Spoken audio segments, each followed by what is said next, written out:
Hello, ഞാൻ P C Sasikumar. എല്ലാവർക്കും cinema കമ്പം ചാനലിലേക്ക് സ്വാഗതം. ഗ്രീക്ക് പുരാണത്തിൽ അഫ്രോഡൈറ്റ് എന്ന് പറയുന്ന ഒരു ദേവതയുണ്ട്. സൗന്ദര്യത്തിന്റെയും പ്രണയത്തിന്റെയും ദേവതയാണവർ. ദേവതമാരിൽ വെച്ച് ഏറ്റവും സൗന്ദര്യമുള്ള ദേവതയാണ് അഫ്രോഡൈറ്റ്. എന്നാൽ അഫ്രോഡൈറ്റിന് പോലും അസൂയ തോന്നിയ മറ്റൊരു സുന്ദരിയുണ്ട്. അത് ദേവതയൊന്നുമല്ല, ഒരു മനുഷ്യ സ്ത്രീയാണ്. അതാണ് ഹെലൻ ഓഫ് ട്രോയ്. സ്വർണ്ണ നിറമുള്ള നീണ്ട മുടിയും തിളങ്ങുന്ന കണ്ണുകളും വെളുത്ത മൃദുവായ ചർമ്മവും മനോഹരമായ മുഖവും രാജകീയമായ ഭാവവുമുള്ള ഹെലൻ ഗ്രീക്ക് രാജാവായ മെനലൗസിന്റെ ഭാര്യ. അവരെയാണ് ട്രോയ് രാജകുമാരനായ പാരിസ് കട്ടുകൊണ്ടുപോകുന്നത്. ഈ അപമാനത്താലാണ് ചരിത്രപ്രസിദ്ധമായ ട്രോജൻ വാർ ഉണ്ടാകുന്നത്. ഹെലനെ പറ്റി പറയുമ്പോൾ the face that launch 1000 ships എന്ന ഒരു ചൊല്ല് തന്നെയുണ്ട്. 1000 കപ്പലുകളെ കടലിലിറക്കിയ മുഖമെന്ന്.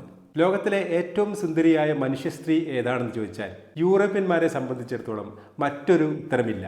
അത് ഹെലൻ ഓഫ് ട്രോയ് ആണ്. ഒരുപാട് സിനിമകളും നാടകങ്ങളും TV സീരീസും എല്ലാം ഹെലനെ വെച്ച് നിർമ്മിച്ചിട്ടുണ്ട്. അതിലെല്ലാം തന്നെ അതിസുന്ദരികളായ ഒരുപാട് അഭിനേതാക്കൾ, നടിമാർ അഭിനയിച്ചിട്ടുമുണ്ട്. എന്നാൽ നിർഭാഗ്യവശാൽ നമ്മുടെ മലയാളത്തിലോ മറ്റ് ഇന്ത്യൻ ഭാഷകളിലോ ഇങ്ങനെയൊരു കഥാപാത്രത്തെ അധികരിച്ചുകൊണ്ട് ഒരു സിനിമ വന്നിട്ടില്ല എന്നാണ് തോന്നുന്നത്.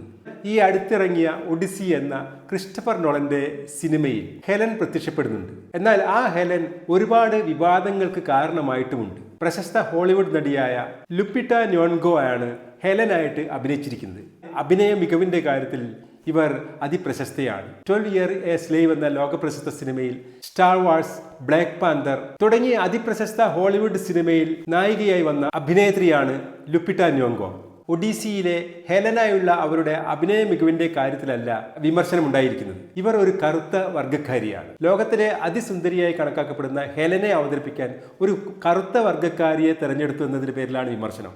ഇതുവരെ ഒരുപാട് സിനിമകളിലും TV സീരിയലിലും എല്ലാം തന്നെ ഹെലനെ അവതരിപ്പിച്ചത് വെളുത്ത വർഗ്ഗക്കാരികളാണ്. പ്രേക്ഷകരുടെ മനസ്സിലെല്ലാം പതിഞ്ഞ സൗന്ദര്യ സങ്കല്പം എന്നത് വെളുത്ത നിറമുള്ള, സ്വർണ്ണ തലമുടിയുള്ള, നീണ്ട മുടിയുള്ള ഹെലന്റെ ചിത്രമാണ്. അതിന് നേരെ വിപരീതമായ രീതിയിലാണ് ക്രിസ്റ്റഫർ നോളൻ തന്റെ ചിത്രത്തിലെ ഹെലനായിട്ട് ലുപ്പിറ്റ ന്യോൺഗോ എന്ന കറുത്ത വർഗ്ഗക്കാരിയെ തെരഞ്ഞെടുത്തത്. ഈ ഒഡീസിക്ക് മുമ്പ് തന്നെ ട്രോജൻ വാറുമായി ബന്ധപ്പെട്ട കുറെ മികച്ച സിനിമകൾ ഇറങ്ങിയിട്ടുണ്ട്. അവിടെയെല്ലാം ഹെലനെ അവതരിപ്പിച്ചതാകട്ടെ അതിസുന്ദരികളായ വെളുത്ത വർഗ്ഗക്കാരുമാണ്. ട്രോജൻ വാറുമായി ബന്ധപ്പെട്ട് ആദ്യമായി ഇറങ്ങിയ ഒരു നിശബ്ദ സിനിമയാണ് പ്രൈവറ്റ് ലൈഫ് ഓഫ് ഹെലൻ എന്നത്. 1927 ഈ സിനിമ ഇറങ്ങിയത്. ഇതിൽ ഹെലനെ അവതരിപ്പിച്ചതാകട്ടെ മേരിയ കോഡ എന്ന ഒരു ഇംഗ്ലീഷ് നടിയാണ്. ഹെലനെ പറ്റിയുള്ള അതുവരെ വായിച്ചറിഞ്ഞതിനൊക്കെ വിപരീതമായ മറ്റൊരു ഹെലൻ സങ്കല്പമാണ് ആ സിനിമയിൽ മുന്നോട്ട് വെച്ചത്. പിന്നീട് വന്ന പല ഹെലൻ ചിത്രങ്ങളും യുദ്ധത്തെയും ദുരന്തത്തെയും ഒക്കെയാണ് ഫോക്കസ് ചെയ്തതെങ്കിൽ ഈ സിനിമ ഹെലന്റെ പ്രൈവറ്റ് ലൈഫ് എന്ന പേരിൽ ട്രോജൻ വാറിന് ശേഷമുള്ള അവരുടെ വ്യക്തിപരമായ ബന്ധങ്ങളും പ്രശ്നങ്ങളുമെല്ലാം തന്നെ തമാശ രൂപത്തിൽ പറഞ്ഞു പോകുന്ന സിനിമ. പിന്നീട് ഹെലനായി വന്നത് 1961 ഇറങ്ങിയ ട്രോജൻ ഹോഴ്സ് എന്ന സിനിമയിൽ എഡ്ഡി വെസലാണ്. ഇതും ഒരു ഹോളിവുഡ് വൈറ്റ് ആക്ട്രസ് ആണ്.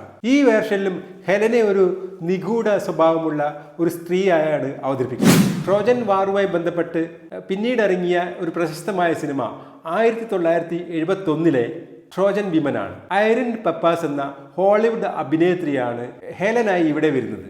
പല സിനിമകളും ഹെലന്റെ സൗന്ദര്യത്തിനാണ് പ്രാധാന്യം കൊടുത്തതെങ്കിൽ ഈ സിനിമയിൽ പപ്പാസിന്റെ ഹെലൻ കൂടുതൽ പവർഫുൾ ആയ സങ്കീർണമായ ഒരു ക്യാരക്ടറായാണ് അവതരിപ്പിച്ചിട്ടുള്ളത്. റൊമാൻസും സൗന്ദര്യത്തിനും അപ്പുറം കുറ്റബോധവും അതിജീവനത്തിലുമാണ് ഈ ക്യാരക്ടർ ഫോക്കസ് ചെയ്തിരിക്കുന്നത്. റോസമ്മ പെഡസ്റ്റ എന്ന നടിയും ഹെലൻ ഓഫ് ട്രോയ് എന്ന 1956 ഇറങ്ങിയ സിനിമയിൽ ഹെലനായി അഭിനയിച്ചിട്ടുണ്ട്. ഈ സിനിമയാകട്ടെ ഹോമറിന്റെ ഇലിയഡിൽ നിന്നും ട്രോജൻ വാറിൽ കുറെ മാറ്റങ്ങളുമായി അവതരിപ്പിച്ച സിനിമയുമാണ്. അതുകൊണ്ട് തന്നെ ഹെലൻ എന്ന കഥാപാത്രം ഇതിൽ ഒരുപാട് ഡ്രമാറ്റിക്കും വൈകാരിക സംഘർഷങ്ങൾ നിറഞ്ഞതുമായ ഒരു കഥാപാത്രമാണ്. നെല്ലി കോർണിയോക്കോ എന്ന അഭിനേത്രി റഷ്യക്കാരിയാണ്. ഇലിയഡിന്റെ സോവിയറ്റ് രൂപാന്തരങ്ങളിൽ ഒന്നിൽ ഇവർ ഹെലനായി അഭിനയിച്ചിട്ടുണ്ട്. എന്നാൽ ഇന്നത്തെ പ്രേക്ഷകന് ഏറ്റവും പരിചയമുള്ള ഹെലൻ രൂപം എന്നത് ഡയാൻ ക്രൂഗറുടേതായിരിക്കും. 2004 പുറത്തിറങ്ങിയ അതിപ്രശസ്തമായ ഓസ്കാർ അവാർഡ് വിന്നിംഗ് ട്രോയ് എന്ന സിനിമ.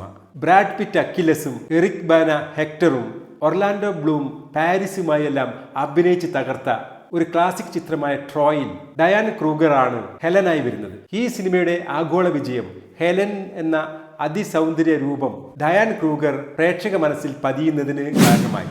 ഇക്കാലം അത്രയും അഭിനയിച്ച ഹെലൻ രൂപം വെള്ളക്കാരികളുടേതായിരുന്നു. അതിൽ നിന്നും തീർത്തും വിഭിന്നമായാണ് ഒഡിസിയിൽ കറുത്ത വർഗക്കാരിയായ ലുപ്പിട്ട ഹെലനായി വരുന്നത്. ഹെലൻ എന്നത് ഒരു ചരിത്ര കഥാപാത്രമാണെന്നതിന് വ്യക്തമായ തെളിവുകളൊന്നുമില്ല. അത് ഒരു സാഹിത്യ സൃഷ്ടിയാണ്. ഹോമർ എന്ന ഇതിഹാസ സാഹിത്യകാരൻ എഴുതിയ ഇലിയഡിലെ കഥാപാത്രമാണ് ഹെലൻ. സൗന്ദര്യം എന്നതിന് ഏതെങ്കിലും ഒരു നിറത്തിന്റെ മാനദണ്ഡവുമില്ല. അതുകൊണ്ട് തന്നെ ലോകത്തിലെ ഏറ്റവും വലിയ സൗന്ദര്യം ഒരു നീഗ്രോ സ്ത്രീയിൽ ക്രിസ്റ്റഫർ നോളൻ കണ്ടാൽ അതിനെ കുറ്റം പറയാനുമാവില്ല. കാരണം സൗന്ദര്യം എന്നത് കാണുന്നവന്റെ കണ്ണിലാണ്.